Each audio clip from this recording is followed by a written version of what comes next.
என்னென்ன திட்டங்கள் சார்?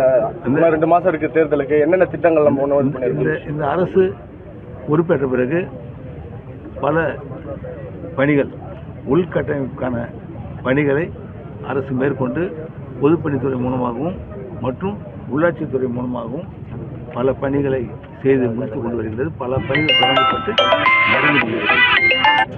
இந்த அரசுடைய எண்ணம் புதுச்சேரி மாநிலத்தினுடைய உள்கட்டமைப்பை மேம்படுத்துவது, மிக முக்கியமாக மக்களுக்கான நலத்திட்டங்களை சேவனை செயல்படுத்துவது, இது அரசுடைய மிக முக்கியமான நோக்கமாகும்.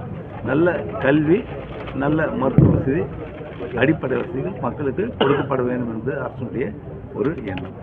மக்களுடைய கோரிக்கைகளை ஏற்று, நமது மரியாதைக்குரிய சட்டமன்ற உறுப்பினர்களுடைய கோரிக்கைகள்லாம் ஏற்று சட்டமன்ற கூட்டத்தொடரில் வைக்கப்பட்டிருந்த வாக்குறுதிகளை எல்லாம் இந்த அரசு நம்முடைய சட்டமன்ற உறுப்பினர்கள் அனைவரும் கேட்டுக்கொண்டதற்கு இணங்க பல பணிகளை இந்த அரசானது புதுச்சேரி மாநிலத்தில் இப்போது எல்லா தொகுதியிலும் செய்து முடித்து கொண்டு வருகின்றது.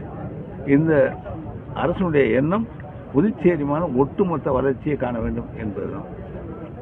அதில் நம்முடைய அரசு மிகுந்த கவனம் செலுத்தி வருகின்றது. மேலும் மேலும் பல பணிகள் இன்னும் தொடங்க இருக்கின்றது, விரைவில் தொடங்க இருக்கின்றது. உள்கட்டமைப்புக்கான பணிகள் தொடங்க இருக்கின்றது. புதுச்சேரி, மாஹே, ஏனாம், காரைக்கால் ஆகிய 4 பகுதியில் உள்ள பணிகள் இப்போது அரசு விரைவில் பல பணிகள் தொடங்கப்பட இருக்கின்றது.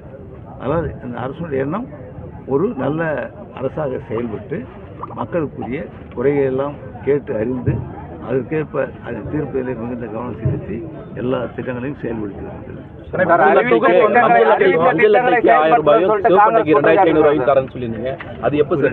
அதாவது குடும்ப தலைவி எந்த ஒரு உதவியும் பெறாத குடும்ப தலைவிகளுக்கு 1000 ரூபாய் வழங்கும் என்று அறிவித்து 1000 ரூபாய் இப்பொழுது வழங்கப்பட்டு வருகிறது. அது இந்த அரசு மேலும் உயர்த்தி வழங்க வேண்டும் என்று எல்லோரும் கேட்டுக்கொண்டதற்கு இணங்க 2500 ரூபாய் கொடுப்போம் என்று உறுதியளித்திருந்தோம். அது ஜனவரி மாதம், இந்த மாதத்தில் 12ஆம் தேதி பொங்கல் அல்லது பொங்கலுக்கு பிறகு அந்த உதவித்தொகை வழங்கப்படும். அதுக்கான ஜியோ கொடுக்கப்பட்டு விட்டது. அது இப்போ 1000 ரூபா கடந்த மாதத்துக்கு போடுவாங்க, முதல்ல இப்போ போட்டுருவாங்க. இந்த மாதத்துக்கு அறிவிச்ச தொகை 12ஆம் தேதிக்கு மேலே போடுவாங்க. மஞ்சள் அட்டைக்குமா சார்? அந்த மஞ்சள் அட்டைக்கு வழங்கப்பட்டு வருகின்ற 1000 ரூபாய் வாங்கி கொண்டிருக்கின்ற குடும்ப தலைவர்களுக்கு மஞ்சள் அட்டைக்கு அறிவித்த மாதிரி அந்த கோப்புகள் இப்போது சென்று கொண்டிருக்கின்றது. விரைவில் அதையும் கொடுப்பார் நடவடிக்கை விரைவில் கொடுப்பதற்குரிய நடவடிக்கை அரசு இருக்கிறது. அதே போன்று 1000 ரூபாய் உதவித்தொகை உயர்த்தி கொடுக்கப்படும் சொல்லியிருந்தேன். அதுக்கான கோப்புகளும் இப்போது முடிகின்ற தருவாயில் இருக்குது. அந்த 500 ரூபாயும் விரைவில் உயர்த்தி கொடுக்கும். சார், தமிழகத்தில் பொங்கல் பரிசு தொகுப்பு 3000 ரூபாய் அறிவிச்சிருக்காங்க. பொங்கல் தொகுப்பு புதுச்சேரியில் வழங்கப்பட்டு வருகின்றது. ஆளுநரோட நீங்க சந்திச்சிருக்கிறீங்க, இது தொடர்பாக ஏதாவது பேசியிருக்கோம்? தொகுப்பு வழங்கப்பட்டிருக்கிறது. மேலும் நம்முடைய மக்களுக்காக எந்த அளவிற்கு பரிசுகள், எந்த அளவுக்கு ஊக்கத்தொகைகள் வழங்க முடியுமோ அதனையெல்லாம் இந்த அரசு வழங்கும்.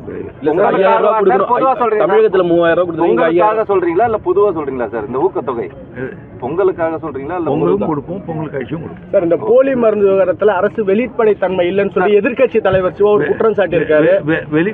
அரசு வெளிப்படை தன்மையாக அதை சொல்லலை, எந்த சொல்லியிருக்காரு. அறிக்கை வெளிவரும் விரைவில். பிரதமர் மோடி அது மட்டுமல்ல, இது இந்த வழக்கை அதாவது காவல்துறையில் உள்ள அந்த ஒரு விசாரித்து கொண்டிருக்கிறது. சிபிஐக்கு அனுப்பணும்னு கேட்டாங்க, சிபிஐக்கு அனுப்பப்பட்டிருக்கிறது. இதெல்லாம் சேர்த்து ஒரு ஒட்டுமொத்தமாக வெளிப்படையான தொடர்ச்சியா உங்கள் மீது குற்றம் சுமத்துறாங்க. நீங்க மக்கள் என்ன நினைக்கிறாங்கன்னா, இதுக்கு வருகிற தேர்தலுக்கு இது ஒரு, ஏன்னா உங்க கட்சி ஆட்சி இதுல